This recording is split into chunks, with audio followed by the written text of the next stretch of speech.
नीट paper फुटी प्रकरण आणि केंद्रीय शिक्षण मंत्री धर्मेंद्र प्रधान यांच्या राजीनाम्याची मागणी करत काँग्रेसनं आंदोलन अधिक तीव्र केलं आहे।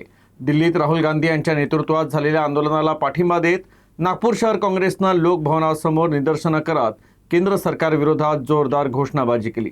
तसंच पंतप्रधान नरेंद्र मोदी यांनी राजीनामा द्यावा अशी मागणी केली।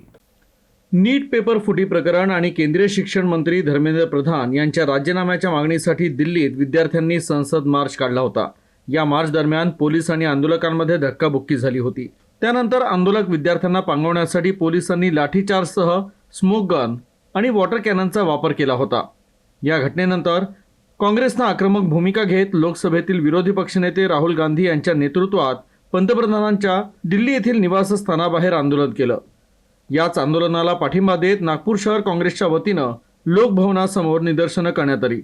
नागपूर शहर काँग्रेसचे अध्यक्ष प्रफुल्ल गुर्दे यांच्या नेतृत्वात काँग्रेसच्या विविध आघाड्या आणि प्रकोष्ठांचे पदाधिकारी आणि कार्यकर्ते आंदोलनात सहभागी झाले। यावेळी केंद्र सरकार आणि पंतप्रधान नरेंद्र मोदी यांच्या विरोधात जोरदार निदर्शनं करण्यात आली। तसंच नीट पेपर फुटी प्रकरणाची निष्पक्ष चौकशी करून दोषींवर कठोर कारवाई करावी आणि नैतिक जबाबदारी स्वीकारून संबंधितांवर कारवाई करावी अशी मागणी आंदोलनकर्त्यांनी केली। आंदोलनादरम्यान पंतप्रधान नरेंद्र मोदी यांच्या राजीनाम्याचीही मागणी करण्यात आली। तर आंदोलनाच्या पार्श्वभूमीवर लोकभवन परिसरात मोठा पोलीस बंदोबस्त तैनात करण्यात आला होता। पोलिसांनी आंदोलनकर्त्यांना आंदोलन मागे घेण्याचं आवाहन केलं, मात्र आंदोलन सुरूच ठेवल्यानं पोलिसांनी काँग्रेसच्या कार्यकर्त्यांना ताब्यात घेतलं।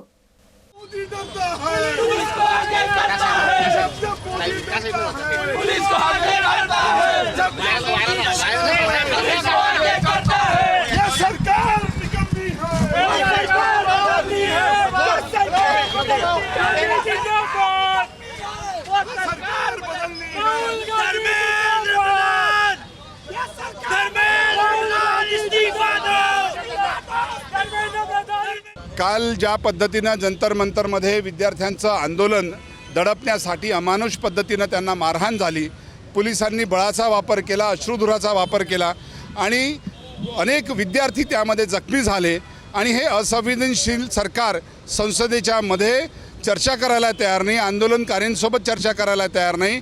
विरोधी पक्षनेते राज्यसभेचे आणि लोकसभेचे ज्यावेळेस संसदेमध्ये चर्चेची मागणी करतात, शिक्षा मंत्रीची राजीनाम्याची मागणी करतात, त्यावेळेस संसदेमध्ये चर्चा केली जात नाही, राजीनामे दिला जात नाही।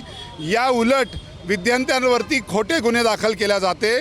त्याच्या विरोधामध्ये आज लोकनेते राहुलजी गांधी यांनी प्रधानमंत्री आवासच्या समोर धरणं आंदोलन केलं आणि त्यांच्या समर्थनार्थ आम्ही इथं नागपुरातले सर्व काँग्रेस NSUI सर्व फ्रंटलचे कार्यकर्ते त्यांच्या समर्थनामध्ये आंदोलन करतो आहे।